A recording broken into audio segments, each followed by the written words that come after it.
pourrait être le successeur de Bazoum comme futur président. Et quand on essaye encore d'aller un peu plus loin, on se rend compte que c'est le directeur de cabinet d'Issoufou qui devient premier ministre de Bazoum. Et là, on s'est dit, il y a quelque chose qui n'a pas bien marché. Parce que, quel que soit le chef d'État, lorsqu'il s'installe, même Ali Bongo, il a d'abord écarté ce qui était près de son propre père, Omar Bongo. Lorsqu'on voit par exemple même au niveau du Togo, Faure Gnassingbé, bien qu'étant également arrivé là par le coup d'État, a même balayé même les femmes de son père. Il est resté avec quelques éléments, un peu éloignés, mais avec la maturité, bam. Quand on essaye de voir donc, même Biya au Cameroun, on se rend compte que lui, il a même créé, après le coup d'État, c'est là où il va dissoudre la garde présidentielle, et puis va chercher à créer ce qui est devenu aujourd'hui le BIR, ou encore une autre sécurité beaucoup plus forte autour de lui, avec des hommes de confiance.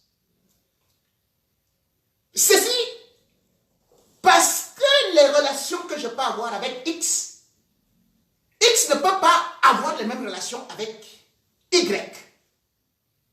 Mais peut-être que Bazoum a cru que en politique, il y avait la loi de la commutativité et la loi de l'associativité. Lui qui était syndicaliste et qui malheureusement n'avait pas compris que ce que j'ai dit souvent, que tu apprends, tu sois une impuissance sexuelle à quelqu'un qui n'est pas comme ça, sache que son premier test, c'est sur ta femme. Passons. Justement, il a été séquestré avec sa femme, Bazoum.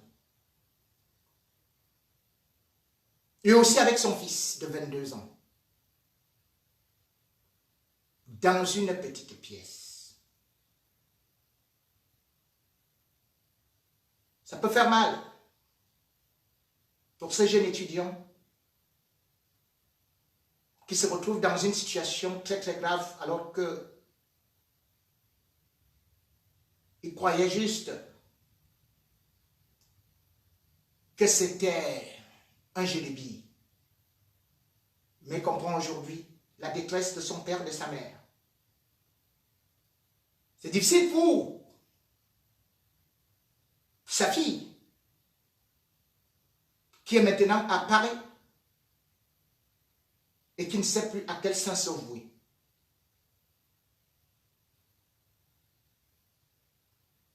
Parce que je connais ces gens, parce que je connais le palais,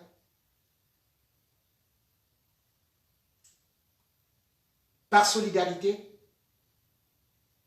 je transmets à cela beaucoup de courage.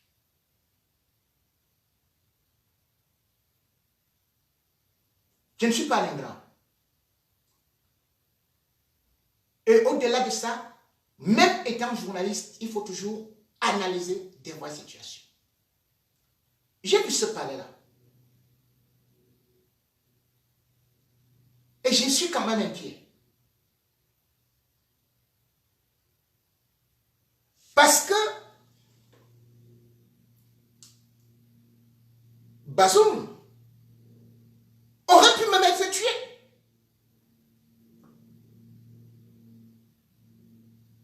Tellement il y a la fragilité de ces vieux bâtiments qui datent de plus de 60 ans. Quand on voit d'autres palais présidentiels, oui, le Niger, ce n'est pas un pays très riche. Mais ce palais-là n'a même pas ce qu'un palais présidentiel a en première position, à savoir un bunker. Zéro bunker, zéro porte blindée.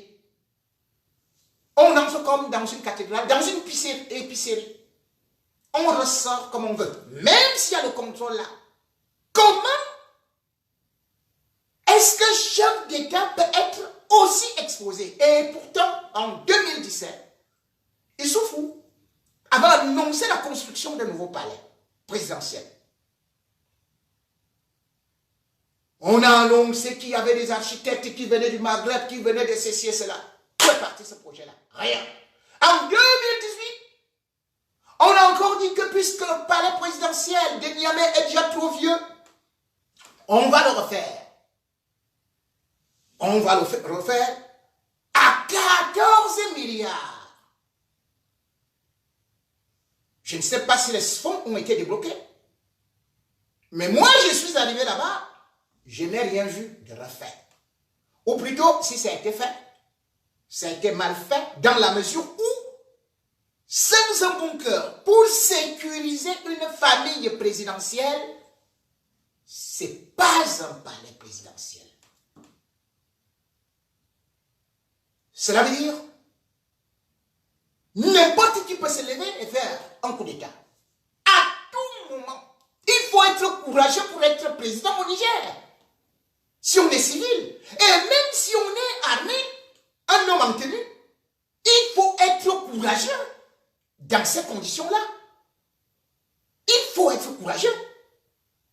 Parce qu'en même temps, vous logez avec les gars de la garde présidentielle, là, à l'intérieur.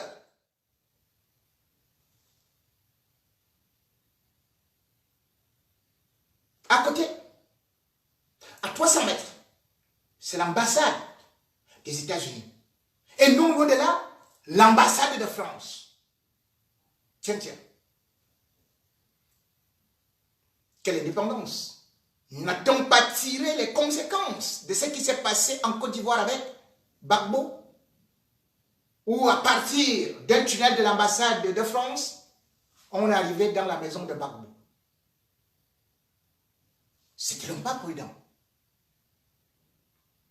Bien évidemment, beaucoup aujourd'hui voient qu'ils payent également ses bras ouverts à la France, cette puissance qui est actuellement contestée en Afrique et dont il était resté le seul maillon du Sahel, de la Mauritanie, en passant par le Soudan. Eh bien, vous passez par le Burkina Faso, vous passez par la Guinée, vous passez par le Mali, vous passez par que des régimes militaires actuellement. Doit-on applaudir que des militaires seulement aujourd'hui puissent revenir au pouvoir? Et qu'est-ce qu'on devrait y attendre? Depuis 2020, l'Afrique de l'Ouest, seule, a enregistré presque 7 coups d'État militaires. 3 Mali, 3 Burkina Faso, et puis sans même oublier les tentatives, comme en Guinée-Bissau, comme en Gambie. Et aujourd'hui, on se retrouve avec un coup d'État au Niger.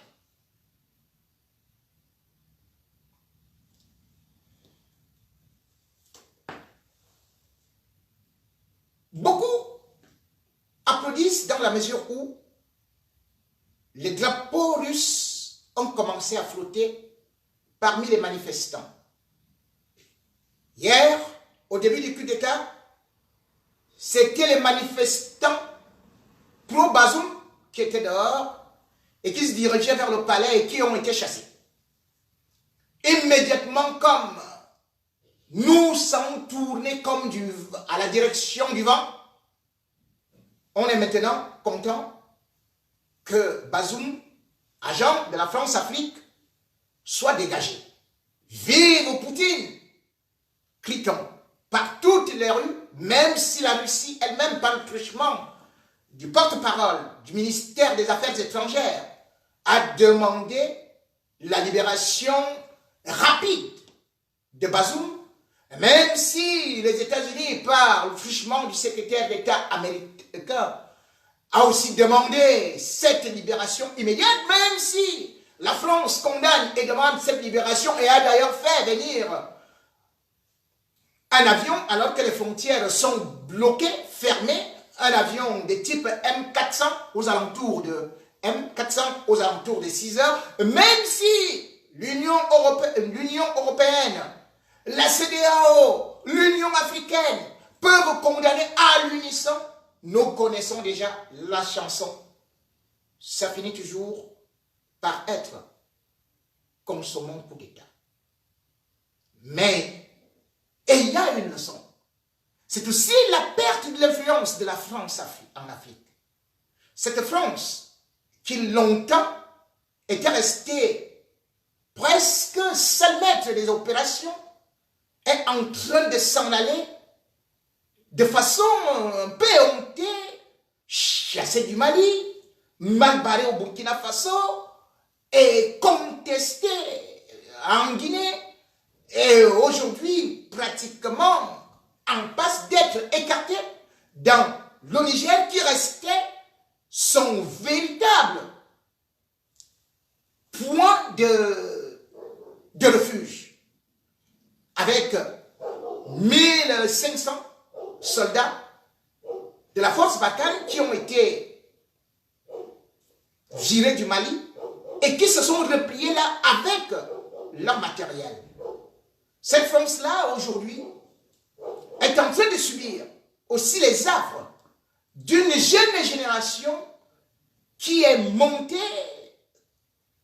qui est énervée et qui, aujourd'hui, veut peut-être la liberté. Mais problème, cette liberté sera-t-elle vraie si jamais on quitte le roi lion pour aller vers le roi panthère? Cette liberté peut être vraie si le panafricanisme de Kwame Nkrumah veut dire tout simplement que l'Afrique n'aura que des maîtres. Après le maître français, le maître chinois, le maître russe, on aura le maître indien, le maître jamaïcain, le maître, peut-être même, on aura bientôt des maîtres qui nous viendront du Japon, des maîtres qui nous viendront du Vietnam, des maîtres qui nous viendront de tel ou tel endroit. C'est aussi l'erreur que les dirigeants africains font souvent. En allant se cacher, en allant tout confier, et la sécurité, et tout, à d'autres puissances étrangères. En allant ainsi, elles deviennent vulnérables. N'a-t-on pas vu des intellectuels comme Lumumba, lui-même qui est considéré comme un héros, qui a tâtonné en allant tantôt avec la Russie, et puis revenir avec la Belgique, et puis bam, il ne savait plus où aller, éliminé.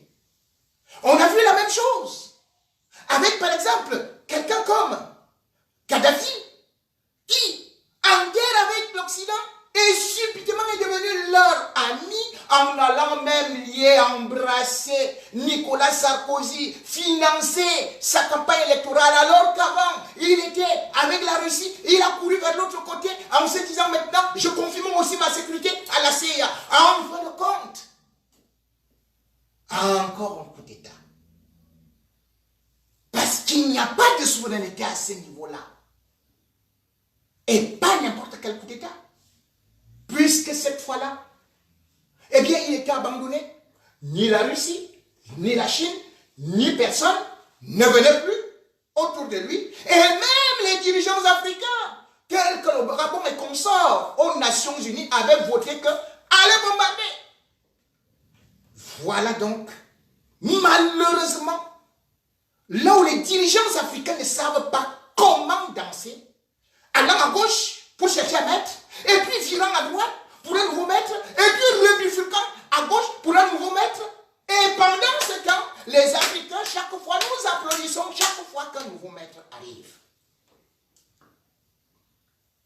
Oui. La liberté que je veux de l'Afrique. Et comme beaucoup parfois me disent souvent, oh tiens, et il faut soutenir la Chine. Je leur avais dit à cette époque-là, après la Chine, vous allez me demander de soutenir autre chose. La Chine est venue. La Chine a tout pris. Même nos terres. Les gens qui me disaient qu'ils sont panafricanistes et qui défilaient partout ont fui. Les mêmes gens aujourd'hui disent que notre seul salut, c'est peut-être Poutine. Mais moi, une fois de plus, je vais vous dire, le salut de l'Afrique ne viendra ni de la France, ni de la Russie, ni de la Chine, ni des États-Unis, ni d'une puissance quelconque. Mais si vous voulez, écoutez bien évidemment ce qui est en train de se passer aujourd'hui. Vous allez voir des gens qui vont vous dire, non, je crois le Mingona, toi tu ne nous soutiens pas, il faut nous soutenir dans cette lutte pour la libération de l'Afrique, mon ami. Tu étais esclave chez Wangabak. Et tu vas maintenant devenir esclave chez Kabitounou. Et tu me dis, soutiens-moi. Moi, je prends le Mingona. Baklok. D'autres, alors parfois, je suis ici là. J'entends les gens dire que non, en fait, tu ne soutiens pas tel parce que tu travailles à RFI. Voilà les vrais panafricanistes qui parlent là-bas. J'ai dit à ceux-là, les vrais panafricanistes. Ah bon, mais regardons maintenant ce qu'on appelle les panafricanistes. Ils ont la nationalité française. Presque tous. Moi, je n'ai pas la nationalité française. Mais ils me disent que je travaille pour la France. Ils sont français. Et ils disent qu'ils ne travaillent pas pour la France. Et moi qui suis Camerounais, je reste Camerounais. Hey. Donc quand un Français vient en Afrique là, il travaille au Cameroun, il travaille au Gabon. Donc vous croyez qu'il devient Camerounais, que subitement il travaille déjà pour seulement et tout et tout. Non! Je vois les gens pleurer. Oh, j'ai perdu ma pièce d'identité française, je ne suis pas d'africaniste. J'ai perdu mon passeport. On m'a attrapé, je ne suis pas d'africaniste. Il dit, oh, attendez. Les gars, allons. Les gars, allons chercher les papiers en Russie. Moi-même, je vais devenir un bon panafricaniste, les gars. Après la nationalité française, je prends la nationalité russe. C'est même quoi ça, cette langue-ci? Je vais commencer à parler la langue là. Parce que même quand je condamne la France là, ils comprennent ce qu'ils disent. Maintenant, ils ne vont plus me comprendre, plus les services secrets sont là. Je vais commencer.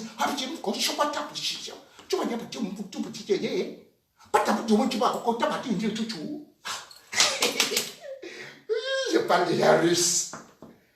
Parlons russe. Et puis nous voyons aussi nos enfants là-bas. À défaut de ça, parlons donc nos langues nationales, ayons notre monnaie. Je suis surpris que depuis les coups d'État,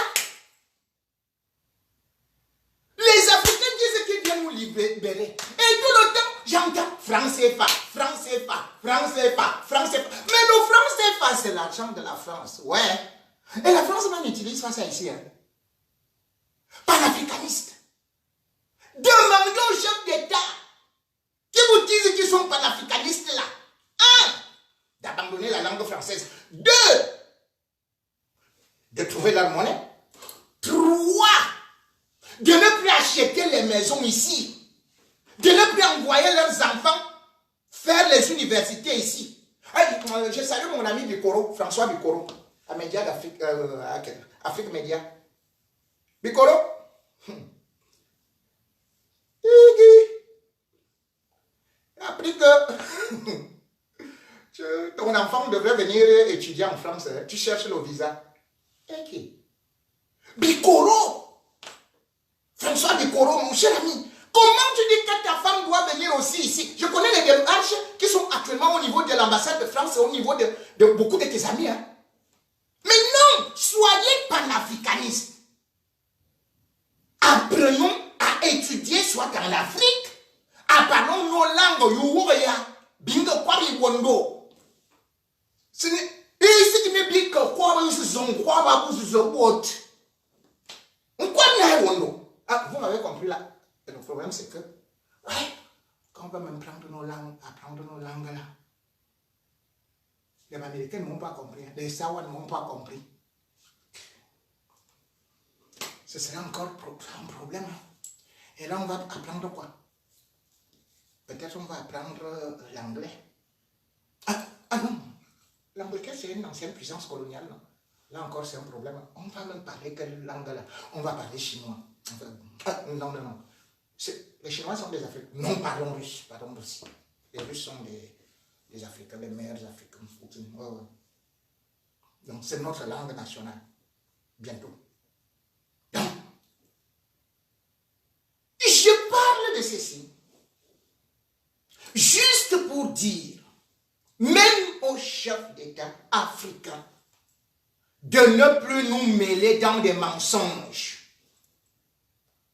De ne plus jouer le double et le triple jeu, de travailler pour les intérêts de leurs concitoyens, de ne plus passer le temps à tendre la main, comme je suis en train de le voir maintenant pour le sommet Russie-Afrique.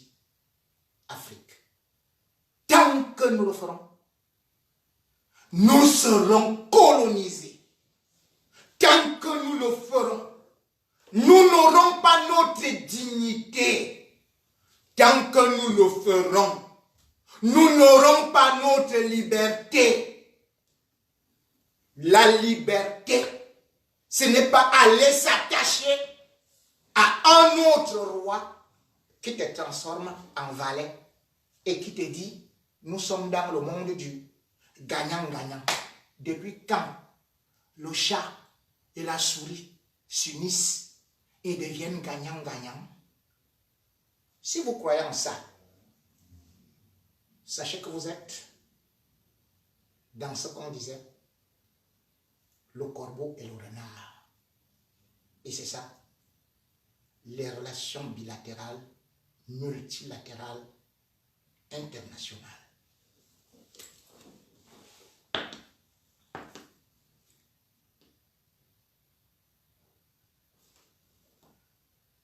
Sommet Russie-Afrique. Autant d'espoir pour l'Afrique noire. On réchauffe les relations qui, depuis la guerre froide, ont eu à prendre un coup et qui aujourd'hui sont en train d'être revitalisés grâce aussi à la guerre en Ukraine. La Russie de Vladimir Poutine est donc devenue un partenaire incontournable, ou est en train de devenir un partenaire incontournable pour l'Afrique. Ce sommet qui a été programmé pour 2 jours successifs à Saint-Pétersbourg suscite beaucoup d'espoir.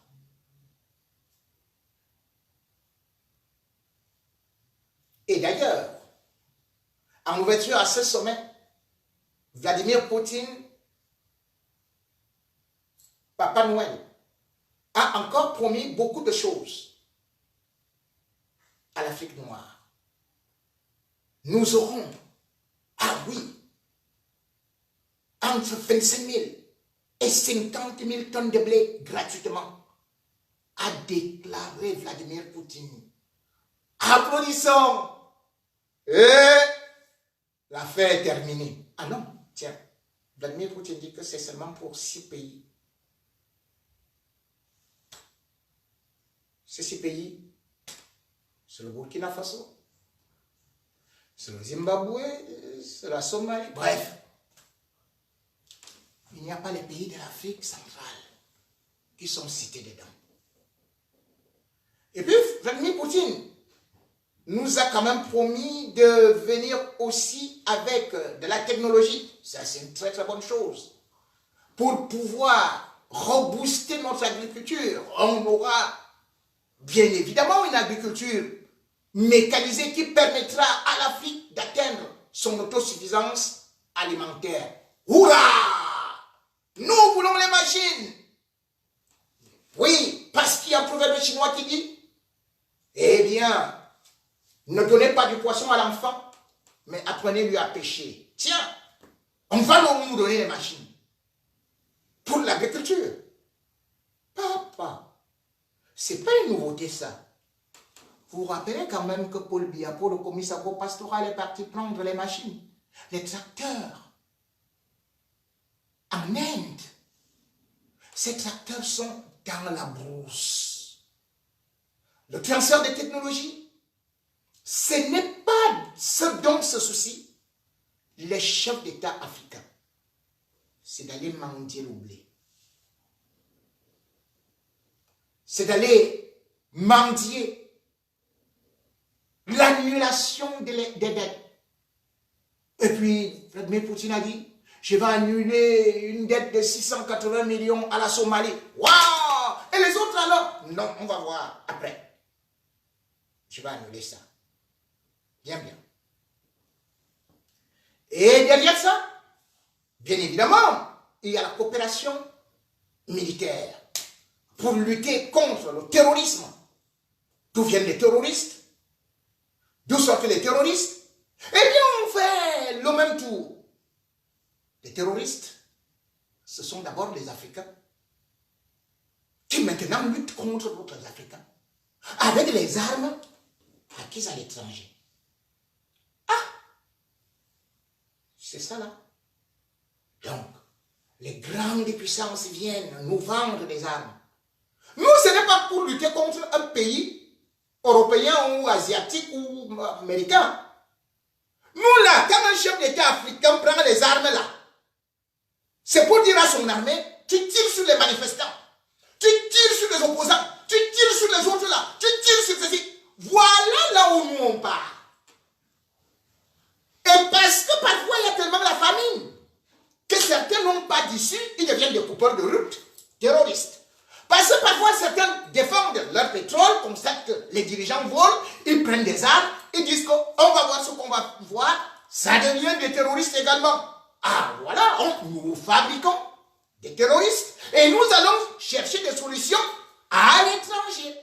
Et du coup, la France en a parfois un peu profité, même au Mali, ou partout ailleurs, pour un peu vendre des armes et tout et tout. Bon, bref, on va nous vendre des armes. Parce que la première chose dans les questions bilatérales ou multilatérales, c'est qu'il n'y a pas de cadeau. Même quand on vous efface une dette, sachez qu'à partir de cet instant-là, les investisseurs ne viendront plus parce qu'ils savent que vous êtes malhonnête. Vous ne pouvez pas rembourser des dettes. Vladimir Poutine, aujourd'hui, face à une guerre en Ukraine, où le front occidental s'oppose à lui, se retrouve donc en train d'aider les pays africains qui ne sont pas en guerre. Ils nous donnent du blé. Nous avons des terres. Mais nous faisons le Benskin. À l'époque, les pays africains étaient considérés comme le grenier. On pouvait nourrir les autres. Nous avons les meilleures terres arables. Mais non, on ne les exploite pas. On les passe aux Chinois. On les passe à d'autres pour faire du riz. Et on nous revend ce riz-là qui va quitter de tels pays pour venir atterrir en Afrique. Mais derrière ça également, les Occidentaux sont en train de guetter. Puisque pour ce sommet-là, les Occidentaux ont mis le veto par rapport à certains dirigeants africains. Tu es avec moi ou tu es contre moi? Les pays africains se retrouvent donc pris entre le marteau et l'enclume. Et du coup, le premier sommet Russie-Afrique qui s'est tenu en 2014 avait réuni 45 chefs d'État de gouvernement étrangers, africains. Mais aujourd'hui, on n'est pas dans le trop-plein. Bien au contraire, c'est à peine 17 représentants. Et parmi ces représentants, on se rend compte quand même que la France, une fois de plus, tient certains par la laisse. Obiangema n'a pas pu bouger. Pourquoi?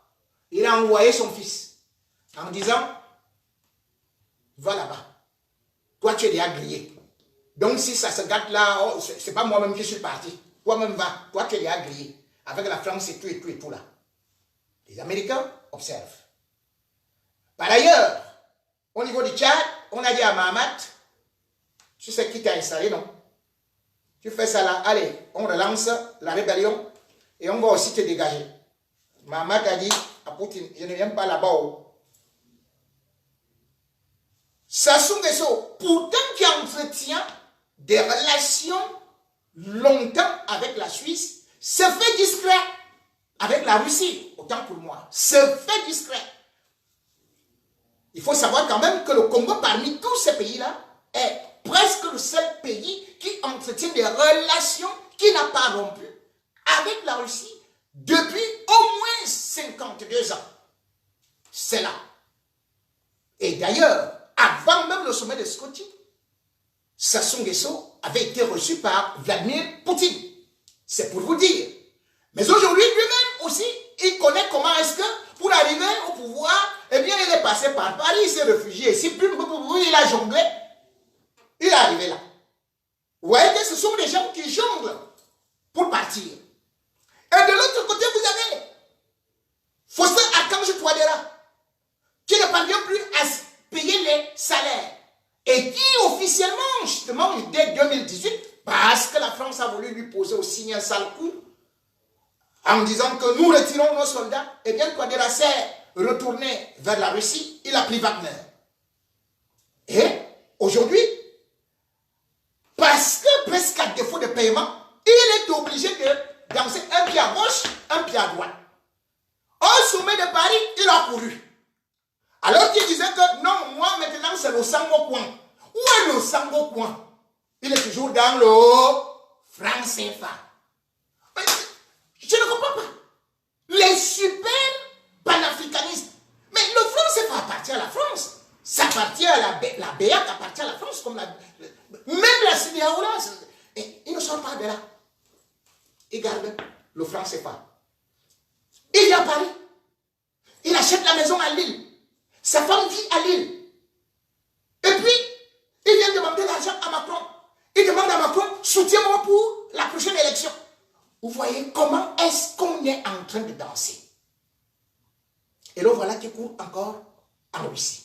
Pendant ce temps, vous avez de l'autre côté Ali Bongo qui a failli s'est déplacé. On lui a dit, pars un peu avec ton épaule carrée là. On va seulement te racler une fois. Et comme l'élection c'est bientôt là, il a dit, wow, c'est les gens-ci qui ont fait que je vote la victoire face à Jean-Ping.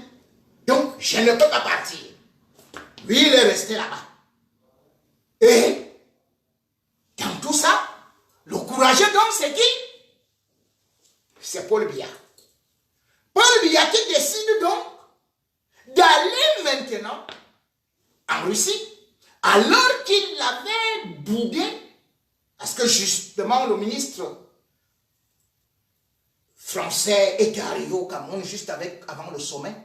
Il a bloqué là. Il lui a dit, tu ne bouges pas.